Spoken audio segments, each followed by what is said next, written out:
It's a pleasure to be with you. Sir, can you please relate the term modern hermeneutics in relation with religious tradition?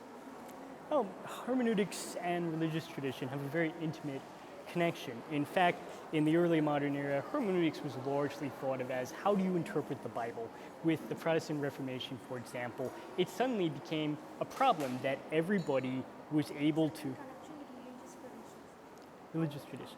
How you could relate hermeneutics in connection with religious tradition? Okay? So it's been a big part of any religious tradition because you have these sacred texts. Can And you give an example?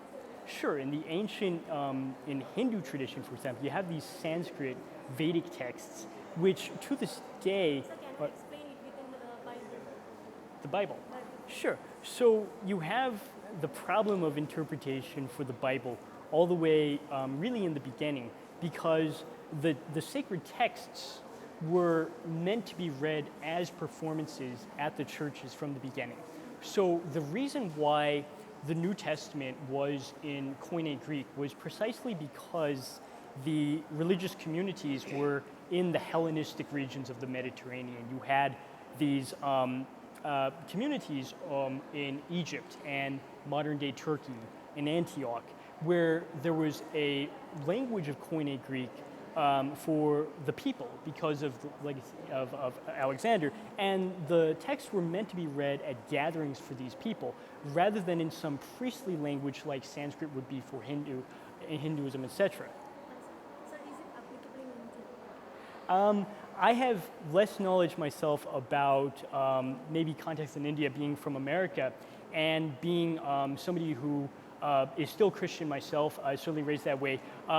But I can say that any text you have that has a religious character is inevitably going to have to deal with the problem of hermeneutics.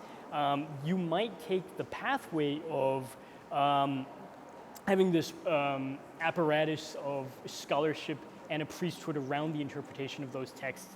And that's fine, that's certainly one avenue, but I think that anyone who's a practitioner of a religion is still at some level going to be dealing with those texts at a hermeneutical level.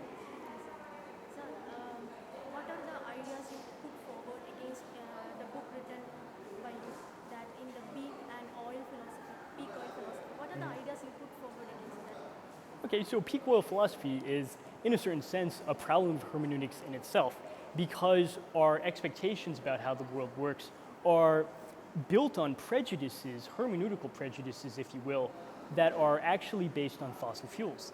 So we have notions like progress. We have this belief that things should always be getting better, that everybody's kid should have a better job than they did, they should make more money than them, they should have more education. And we have this belief, even though in many cases it doesn't come true, especially in the United States where you actually have a lot of people not doing better than their parents, but we still believe it because we have a hermeneutical prejudice based on the kind of material progress which had occurred precisely because of using fossil fuels rather than previous energy sources. So how we can relate these type of things in our education system? Well, the educational system, I think, would do very well with studying hermeneutics at a deeper level. It's something which is largely studied, I think, only at the graduate level.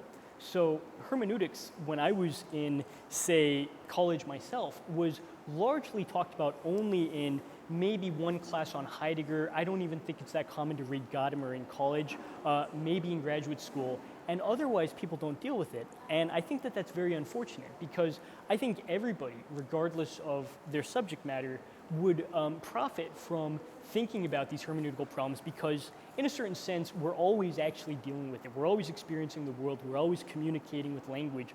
So even if we don't explicitly problematize it, it's still something which is a problem for all of us. Sir, are you comfortable living in India? Sure.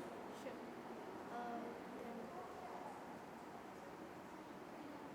Thank you.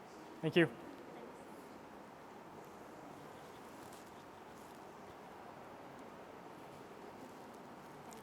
Thank you.